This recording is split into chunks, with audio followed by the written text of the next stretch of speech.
सहनाववतु सहनौ भुनक्तु सह वीर्यं करवावहै तेजस्विनावधीतमस्तु मा विद्विषावहै। ओम शांति शांति शांति।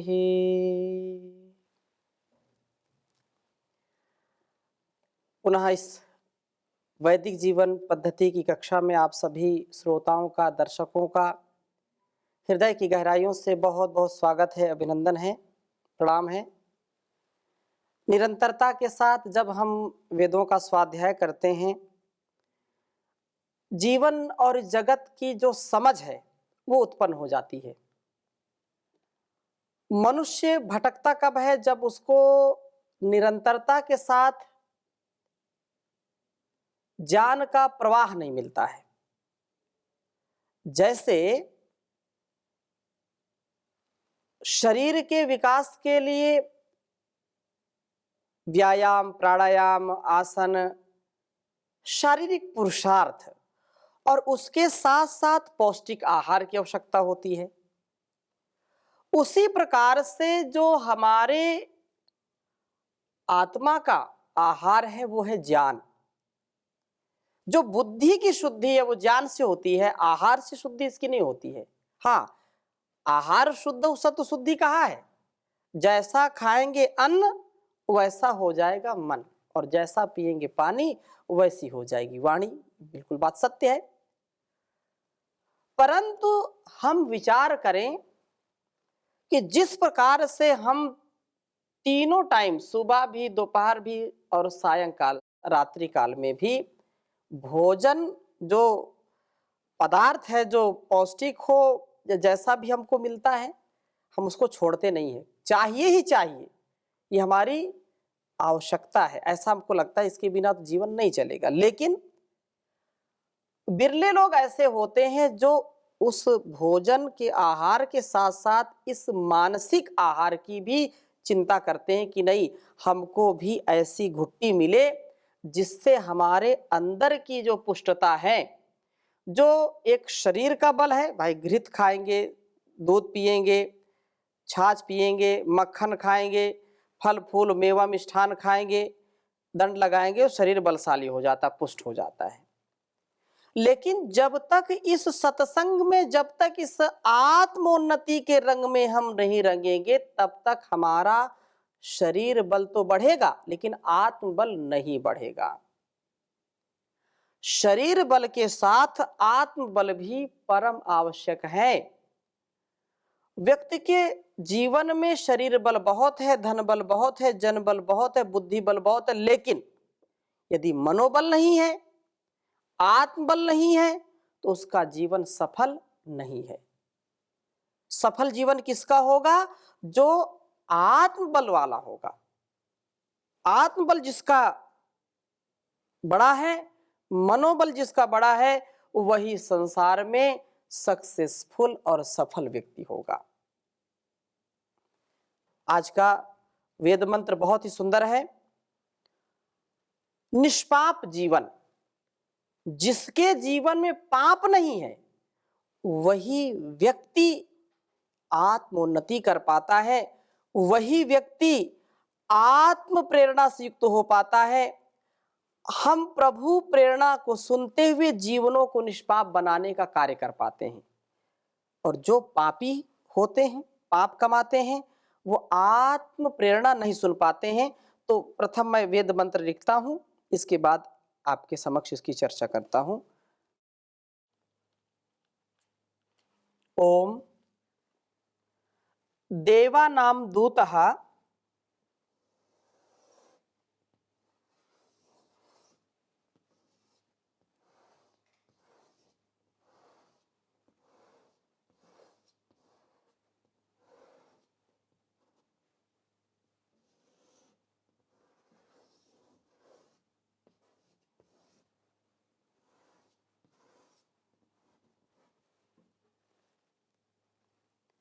पुरुधा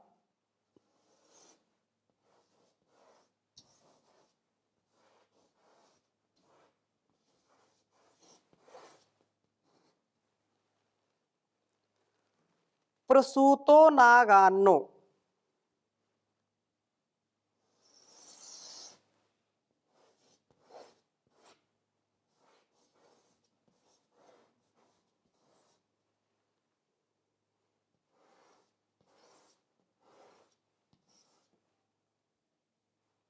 प्रसूतो नागान्नो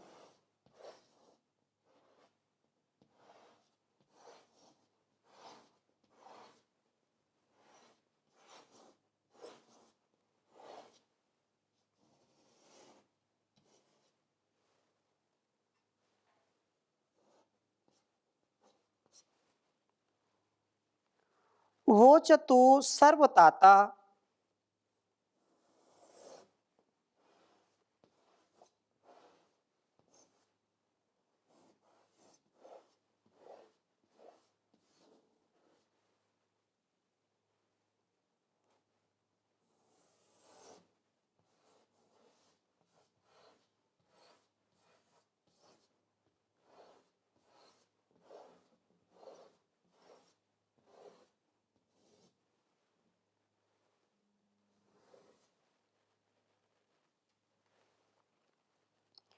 शृणोतु नः पृथिवी द्यौर्तापः।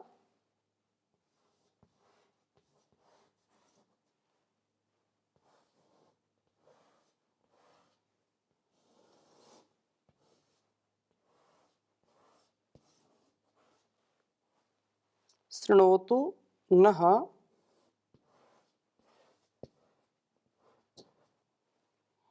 पृथिवी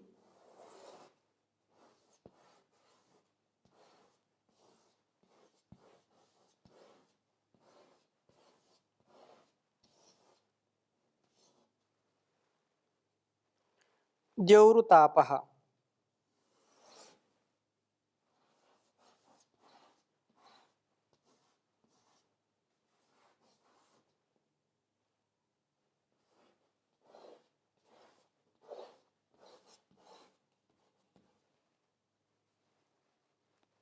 सूर्यो नक्षत्रुर्वन्तरिक्षम्।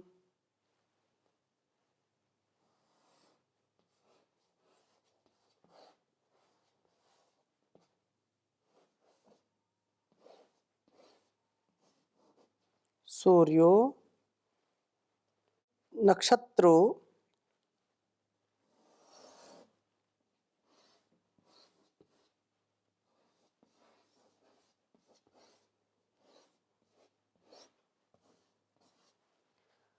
नक्षत्रैरुर्वन्तरिक्षम्।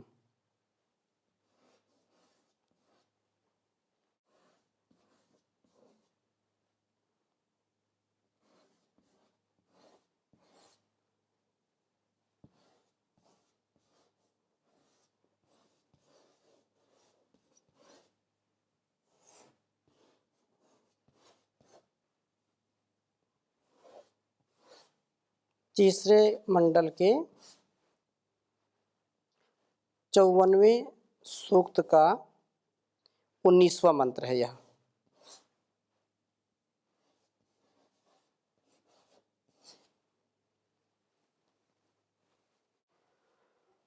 ओम देवानां दूतः पुरुधा प्रसूतो नागान्नो वोचतु सर्वताता। शृणोतु नः पृथिवी द्यौर्तापः सूर्यो नक्षत्रैरुर्वन्तरिक्षम्।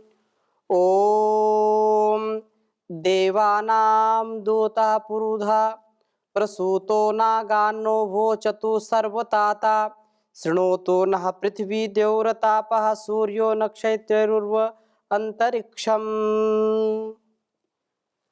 देवानां दूतः, देवों का संदेशवाहक, वह प्रभु देवों के लिए संदेश को प्राप्त कराने वाला, वह प्रभु पुरुधा अनेक प्रकार से प्रसूतः, हृदयों में प्रेरणा देने वाला, प्रकृतम सूतम यस्य प्रसूतम, वह नह हमें सर्वताता, सब शक्तियों के विस्तार के निमित्त अनागान वोचतु, इस प्रकार से उपदेश करे कि हमारा जीवन निष्पाप बने।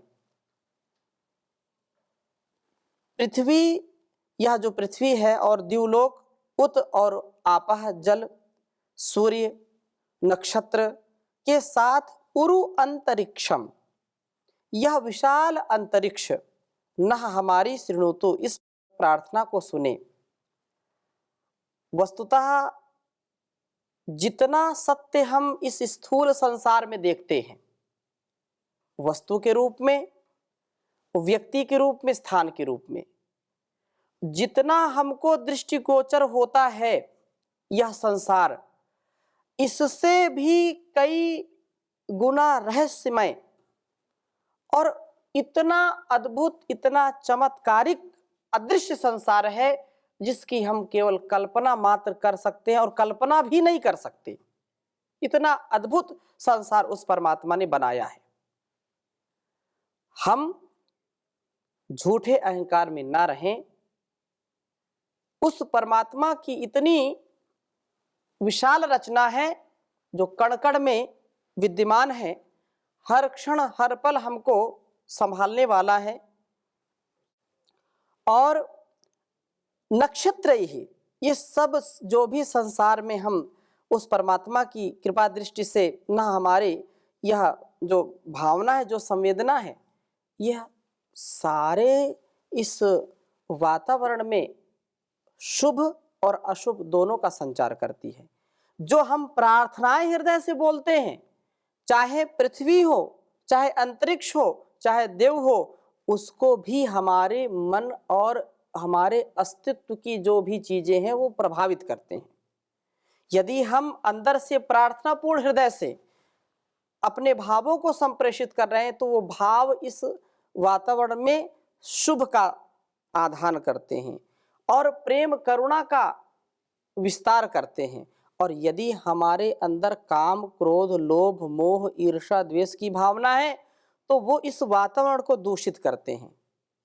जितना हम अंदर से पवित्र होकर के, अंदर की संवेदना से, अंदर की प्रार्थना से उस परमात्मा के प्रति कृतज्ञ रहेंगे, उतना ये पृथ्वी, द्यावा और सारे सूर्य, चंद्र, अंतरिक्ष सब हमारा, ये सारी शक्तियां हमारा सहयोग करती हैं, हमारे उत्थान के लिए होती हैं। हमारी जो संवेदना है, ये हमारी ऋषि परंपरा जो है, ये हमारी संवेदनाएं अत्यंत प्रभावकारी होती हैं। तो इसलिए कहा कि हम अंतरिक्षम, यह जो विशाल अंतरिक्ष है, न हमारी शृणोतु, हमारी प्रार्थना को सुने। यह सारा संसार हमारे लिए इस प्रकार से अनुकूल हो कि हम प्रभु प्रेरणा को सुनते हुए प्रार्थना को सुने। सारा संसार हमारे लिए अनुकूल हो, प्रतिकूल कभी ना हो। अर्थात जो हम अपने आत्म अनुकूल आचरण करते हैं तो सारा संसार हमारे लिए होता है, और आत्म प्रतिकूल आचरण करते हैं, आत्मा को मार करके, मारने का तो कोई प्रश्न नहीं है, लेकिन जो अंदर से हमको प्रेरणाएं मिलती हैं उस परमात्मा की, ये काम ठीक है, ये काम नहीं ठीक है, इसको करना, इसको नहीं करना। जब भी हमारे मन में किसी कार्य को करने के लिए आत्मा से प्रेरणा आए कि इसको नहीं करना, तो कितना भी स्वार्थ क्यों ना हो, उसको नहीं करना चाहिए। हम हठ, दुराग्रह में, स्वार्थ में उस कार्य को कर बैठते हैं। महर्षि दयानंद लिखते हैं कि सबका आत्मा सत्य असत्य का जानने वाला है, फिर भी हठ, दुराग्रह और स्वार्थ में उस कार्य को कर बैठते हैं। जब भी भय, शोक, लज्जा, शंका, चार चीजें हमारे मन में आए तो उस काम को कभी भी नहीं करना चाहिए। ये आत्म प्रेरणा है। आत्मघाती कब हम हो जाते हैं? जब आत्म प्रेरणा को नहीं सुनते हैं। अब कुछ लोग आत्म प्रेरणा को अपने मन की मनमानी को आत्म प्रेरणा समझ लेते हैं, तो मन के विकार को आत्मा की पुकार नहीं समझना चाहिए। मन की जो स्थिति है उस स्थिति में पवित्रता और शुचिता का सदा सर्वदा हमको ध्यान रखना चाहिए। इससे विपरीत आचरण कभी नहीं करना चाहिए। दृढ़ शरीर वाले बने, निष्पाप जीवन वाले बने, और समस्त पृथ्वी को अपने तप से, त्याग से, आलोक से प्रकाशित करने वाले बने। इस प्रकार से जब हम जीवन जीते हैं तो वास्तव में जैसे हमको इस निष्पाप जीवन में पृथ्वी की तरह हमको दृढ़ शरीर वाले बनना चाहिए, क्योंकि प्रकृति भी हमको शिक्षा देती है। तो हमारे साथ कोई इतनी भलाई करे, हम उसके साथ ढेर सारी भलाई करें। जैसे पृथ्वी में एक हम कोई अन्न का एक बीज डालते हैं और उस बीज से हमको कई गुना बीज मिलता है, तो हमारे साथ कोई थोड़ी सी भलाई करे, थोड़ा उपकार करे, तो हमको उसके साथ बहुत ज़्यादा उपकार करना चाहिए। और पृथ्वी के जैसे कठोर भी हमको होना चाहिए और सहनशीलता भी रखनी चाहिए, यह भी एक शिक्षा है। और कहा है कि द्युलोक जो प्रकाश का लोक है, जैसे द्युलोक में प्रकाश होते हैं अनेक ग्रह नक्षत्र आदि से, वैसे ही हमारा यह जो मस्तिष्क है यह भी दीप्त हो, प्रकाशित हो, ज्ञान से, विज्ञान से, संकीर्णता से नहीं, अंधकार से नहीं, अज्ञानता से नहीं, ज्ञान के प्रकाश से आलोकित हो हमारा मस्तिष्क, और हम विकसित मस्तिष्क वाले हों, जलों की तरह रसमयी वाणी वाले हों, जैसे यहाँ पर कहा है। तो जो आपः कहा है, आपः मतलब जल, जल आपः शीतलत्वम, शीतलता से युक्त होना चाहिए जीवन, और नीरस जीवन हमारा ना हो, सरस हो। यदि संसार में रस ना हो, यदि जल तत्व ना हो, तो हमारा शरीर भी नहीं चल सकता है, और ये पृथ्वी में जो हम देखते हैं औषधि, वनस्पतियां, अन्न, धन, धान्य, ये भी नहीं होंगे। तो जीवन में हम रसमय जीवन जीने वाले हों, रसयुक्त जीवन हो, नीरस ना हो। दूसरों के जीवन में हम प्राण फूकने वाले हों, उसके जीवन में जो है रक्त जैसे संचरित होता है हमारी धमनियों में, नस नाड़ियों में, तो हमारा व्यक्तित्व, कृतित्व ऐसा हो कि हम दूसरों के लिए प्रेरणा स्रोत बने, उनकी धमनियों में ऊर्जा का संचार करने वाले हों। और ये कब होगा? जब हम स्वयं रसदार बनेंगे, हमारे जीवन में जीवन होगा, जीवंतता होगी, हम उज्जवल जीवन जीने वाले होंगे। और कहा है कि सूर्य की तरह पश्य सूर्यस्ते श्रोमाणम यो न तंद्रयते चरण, जैसा सूर्य बिना आलस्य प्रमाद के सूर्य उदय होता है, अस्त होता है, एक प्रक्रिया है भौगोलिक, लेकिन यह जो सारा संसार है इस व्यवहार को मानता है कि नित्य प्रति सूर्य उदय होता है और अस्त होता है। तो बिना थके, बिना रुके, आलस्य शून्य होकर के हम अपने लक्ष्य की प्राप्ति के लिए सदा आगे बढ़ते रहें, कभी भी पीछे ना मुड़ें, कभी भी जब तक कार्य की सिद्धि ना हो हम अपने कदम रोके नहीं। ध्येय मार्ग पर बढ़े वीर तो पीछे अब न निहारो, हिम्मत कभी न हारो, हिम्मत कभी न हारो। तो हम ऐसे जीवन को जीने वाले बने जिससे हमारा संसार जो है अच्छा बने, हमारा परिवार अच्छा बने, हम अपने संस्कारों को अच्छा बनाने वाले हों। तो सूर्य जैसे आलस्य स्वस्ति पंथा मनुचरेमा, सूर्या चंद्रमसा विव पुनर्ददता घ्नता जानता संगमे मही। जैसे स्वस्ति के मार्ग पर, कल्याण के मार्ग पर सूर्य और चंद्र सतत चलते रहते हैं, वैसे हम भी चलते रहें, कभी थके नहीं, कभी रुके नहीं। तो ऐसा व्यवहार हम कर पाएं। और क्या कहा कि जैसे नक्षत्र जो है, नक्षत्रही, नक्षत्रों की तरह अपने मार्ग पर आक्रमण करने वाले हों, और अंततः इस विशाल अंतरिक्ष की तरह अपने हृदय अंतरिक्ष को विशाल बनाए। यो वै भूमा तत्सुखम नाल्पे सुखम अस्ति। हम संकीर्ण सोच वाले ना बने, संकीर्ण विचारधारा वाले ना बने, हमारे अंदर विशाल हृदयता होनी चाहिए। जैसे पूरा अंतरिक्ष इतना विशाल है कि आज तक कोई माई कलाल इसको नाप नहीं सका, इस प्रकार से यह जो अंतरिक्ष इतना विशाल है कि कोई माई का लाल इसको नाप नहीं सका, कितनी इसकी लंबाई कितनी चौड़ाई है।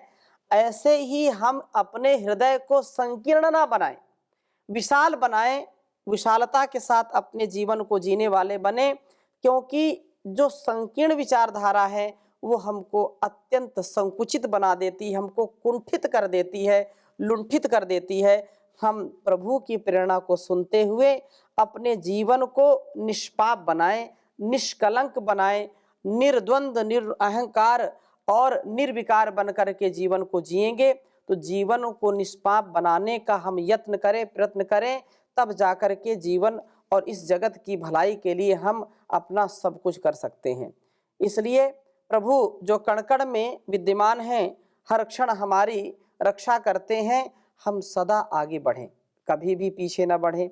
इसलिए बहुत सुंदर बात कही, जब हताशा निराशा आए तो कुछ हमको गीत भी गुनगुनाने चाहिए जो हमको उत्साह देते हैं। न हो साथ कोई अकेले बढ़ो तुम, न हो साथ कोई अकेले बढ़ो तुम, सफलता तुम्हारे कदम चूम लेगी, सफलता तुम्हारे कदम चूम लेगी। सदा जो जगाए बिना ही जगा है, अंधेरा उसे देख कर ही भगा है, वही बीज पनपना जिसे था, वही बीज पनपना जिसे था, गुना क्या किसी के उगाए उगेगा, कि उग सको तो, कि यदि उग सको तो उगो सूर्य से तुम, प्रखरता तुम्हारे चरण चूम लेगी।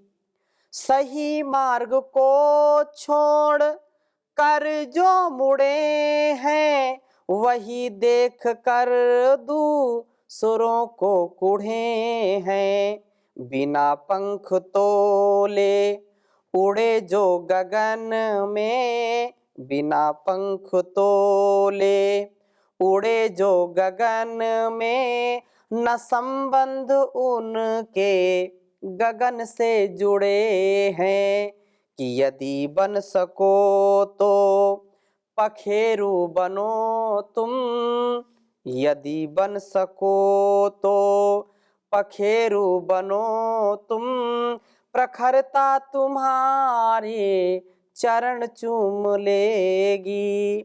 न जो बर्फ की आंधियों से लड़े हैं, कभी पग न उनके शिखर पर पड़े हैं, जिन्हें लक्ष्य से कम अधिक प्यार निज से, जिन्हें लक्ष्य से कम अधिक प्यार निज से, वही जी चुरा कर तरसते खड़े हैं, कि यदि जी सको तो जियो जूझ कर तुम, कि यदि जी सको तो जियो जूझ कर तुम, अमरता तुम्हारे कदम चूम लेगी।